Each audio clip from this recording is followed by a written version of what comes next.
નબળી શરૂઆત પછી બજાર રિકવરીના મૂડમાં વીકલી એક્સપાયરી પર નિફ્ટી નીચલા સ્તરેથી 150 પોઈન્ટથી વધુ સુધરીને 22,900ની નજીક. આઈટી અને મેટલ શેરોમાં તેજી. બેંક નિફ્ટીમાં પણ સુધારો. મિડ કેપ અને સ્મોલ કેપ શેરોમાં પણ થોડી રિકવરી.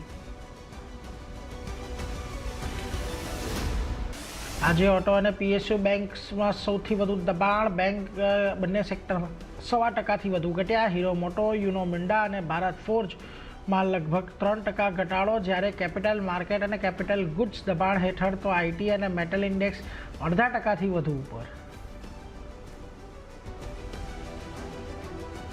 પોઝિટિવ બિઝનેસ અપડેટ્સને કારણે ક્રેડિટ એક્સેસ ગ્રામીણનો શેર લગભગ 6% ભાગ્યો. બેંકના લોન પોર્ટફોલિયોમાં 14%નો ઉછાળો. જ્યારે કલ્યાણ જ્વેલર્સમાં બિઝનેસ અપડેટને પગલે ખરીદી જોવા મળી.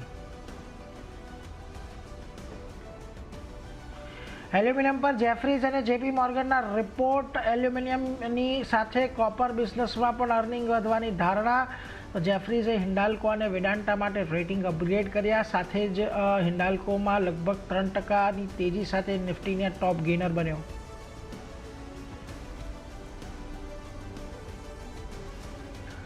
ચોથા ત્રિમાસિકમાં નબળા અપડેટ્સને કારણે જ્યુબિલન્ટ ફૂડ્સ 8% ઘટ્યો. ત્યાં જ ડોમિનોઝ ઇન્ડિયાનો એલએફએલ ગ્રોથમાં સામાન્ય વધારો. Q4માં માત્ર 69 ખોલ્યા નવા સ્ટોર.